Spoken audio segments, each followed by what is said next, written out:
Hello, this is Anne-Marie Sargent with ASargentArt. Please like and subscribe because I occasionally come out with videos.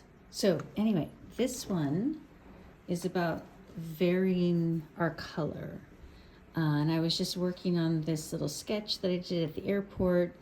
I should say painting it and adding some definition. So I just thought that this was a good time to introduce some things that we've been talking about in class, or if you haven't been in class with me, that are good to know as you're creating art.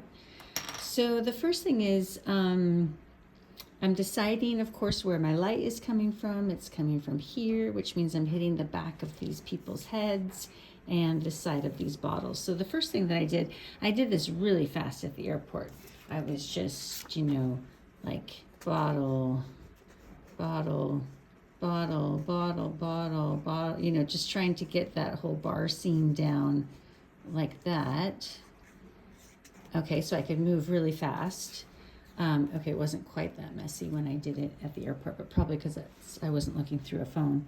And then when I just did, and these lines are like super loose and wonky, but it's okay, and they don't bother me because now I have the opportunity to go through and tighten them up a little bit. So for example, now that I know where my shadow is, I can go through and I can, actually let me do this with a darker pen so that you can see it a little easier. So now I can go through and I can say, oh, there's my bottle. And okay, that one's really bad, but that really doesn't matter because by the time I put in all these shapes and these things are next to each other and I'm putting kind of some shadow underneath, my viewer is going to know that these are bottles. So that was the first thing I did, just kind of better defining, and suddenly I have a row of bottles instead of all those crazy lines that were underneath at first. Okay, so I did that with these hatch marks, as you can see, to those bottles.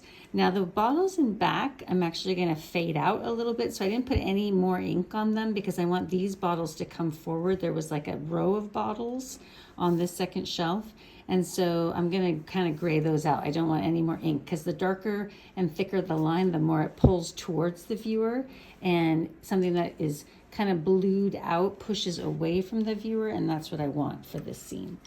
Okay, and so the next thing I wanted to talk about was mixing colors. I'm constantly talking in my classes about doing a variety of greens.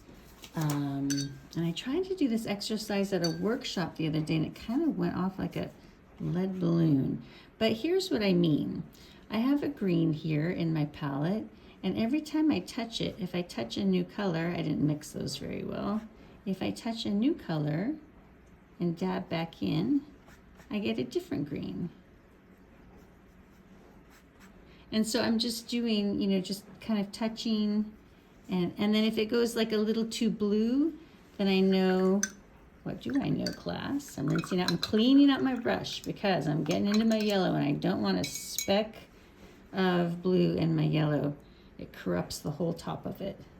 Okay, and so now I'm going to clean out my brush again because I do not want to touch that yellow except with a clean brush.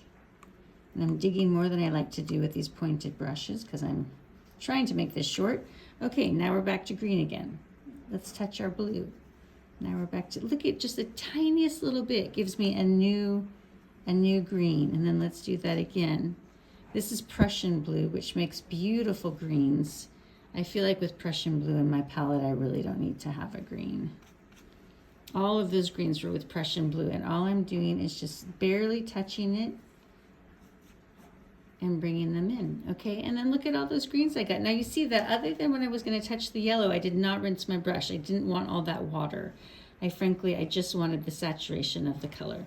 So now I'm gonna rinse my brush out really good in that cool water and rinse it out again in my warm water, which is pretty clean right now. Okay, and then here's what we're gonna do. For reasons that are to be discussed later, I would like all of these shadows and the things around these people to be pretty grayed out. I'm going to use, I think it's called a split analogous color theme. So I'm going with blues and then across them, Prussian blue, phthalo blue on the color wheel are like yellows, oranges, and reds. So anyway, I want that to be what my people are, kind of, just to bring highlight to my people. And then the rest of it I want pretty grayed and blued out. But I don't want to just use all the same color, because if I'm going to do that, I might as well just use a pen, right? So if I'm going to use watercolor, then I want the shadows and the grays to be different. So what I'm going to do is I've made this little pile over here. So I'm going to kind of get the water out of my brush so I can pick this up right here. And I've already used this here. This is why I was thinking about doing this video. So what I'm going to do is I'm going to put some of it here, and then I'm going to just wet the tip of my brush, and I'm going to poke into some Prussian blue, which I've already made a little puddle of. And I'm going to kind of go over the same little spot. I want a little purple in here, so I'm touching a little purple, maybe a little more. I'm probably going to need a little more because I'm starting with a darker color. And then let's touch some of that in the same spot, and then maybe a few other places too. Yeah. And then I'm touching a little more blue. Maybe we'll do these wheels. And when I find myself kind of sticking around one place, I make myself move. Okay, and then basically what I did here was I just wet a bunch of these colors so they're just ready for me to dip into them or touch the side. I can dip into where the water is, but that's going to be pretty light. If I need a little more pigment, I go against the wet paint where it's, you know, it's still in the cake, but it's activated. I can wet it quickly. And then I'm going to bop around like that. And then I'm going to touch this. Oh, God, that was really too much. Hang on. That was Payne's Gray. And that is just going to swallow every color. So I'm rinsing it off of my palette. Did not want that much. Okay, and then let's touch in. What else did I get wet over here? Oh, some burnt sienna. Okay, but now I'm streaking, so I need more water. All right, a little burnt sienna. Now let's touch this in some places where it's already wet or still wet. And then some other places too, but bop around. Don't get stuck in one place. And you know, frankly, at this stage, the drawing, the way that I've done this, the drawing is giving a lot of information. So I don't need the paint to do much. I'm probably going to have to go over it with ink in some places at the end to make sure that the images are clear, but I just am not relying on my paint for very much, which is why I'm being super loose with my brush strokes. So let's get back to a little purple. And as you see, I'm not cleaning this out. I'm not doing anything. I'm just letting all these neutrals kind of run together. Oh, I almost touched that when I already had purple there. So we want to change that. That's a bit much, so let's wipe that away. Let's do one of those and then come here. Okay, and then the last thing I want to do, so anyway, you see now and as you can see, I'm just getting a lot of variety in those shadows. So it just looks much more interesting than if I just used gray for the whole thing. Just like these, if I have some greenery, it's a lot more interesting if I have a variety. And that's how nature works. So anyway, that's how I have achieved that. I'm sure there are other ways, but that has worked for me.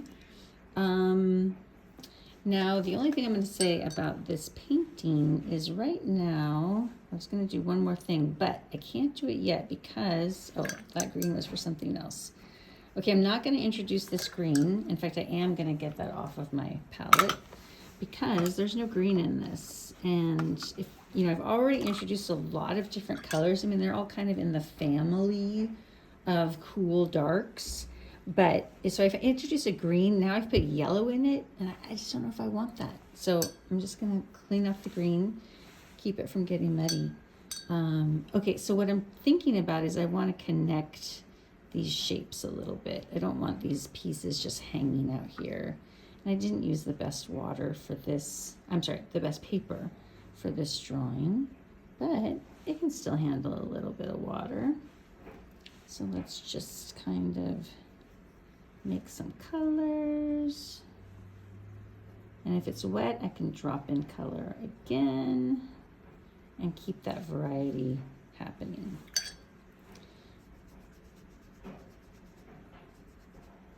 Just kind of moving some color around, but keeping in mind of my highlights. And now that my brush is wet, I can actually come over here and do some more stuff and add some more values in some of those places. And then I don't even have to pick up more paint because I already have a variety of paint. And so if I touch it and make it wet, you know, there's like, now I'm mixing two colors on my brush. Now this one looks kind of boring, so let's just do a little something more for him. And as you can see, I'm kind of jumping around, but I've done a good job picking the colors that, you know, I found that work together in my palette here. Okay, so then the next thing I want to show you, I should say the last thing I want to show you, is doing this back row here. And with this, I'm not going to have much variety in color, because as you would notice in like a landscape or in nature, as an object gets further away from us, we don't see different colors. It's really only close up that we can see more of a range of the spectrum of colors. So as an object gets further away from us, on the horizon, it blues out because of the atmosphere, and so we're not seeing, and so seeing color is something that brings an object closer, not only visually, but in our brain. We know if I can distinguish colors in that hillside, it must be closer than that blue mountain behind it. So obviously this is not a landscape, these things are close. I could see a ton of color in these bottles, but I'm going to use the trick of the eye. And I am going to kind of gray out the bottles in the back so that my viewer knows, oh, that's a row of bottles behind. And I'm just doing a little color testing. I feel like I want a little more purple in it. Light blue, not purple, I guess lavender, like that's kind of safe colors for giving the appearance of being further away. Maybe there's a little bottle up here that we can't see. And so I'm just kind of going around the bottles in front, and yeah, we'll see if that works. All right, obviously I'm going to do the people in different colors. I'm not going to do them all in red, yellow, and orange. I'm going to do pieces of them in that, so that, and I'll just have to see like what I think. Like somebody's hat, I'm thinking like his sweatshirt I want to do in like red, and maybe he has a yellow hat, and maybe he has something orange. I don't know. We'll see how that goes. But blah, blah, blah. That's so funny. Anyway, but that's my idea for making those guys pop out. And what I might do is do a little swatching of those colors and kind of place it against this painting and be like, oh yeah, does that look good? Is that kind of like popping out? I haven't really done that before, but that would be a good idea. Let's see. And then I could do this pink, or I could do kind of like a brighter red and see what I think of those, you know.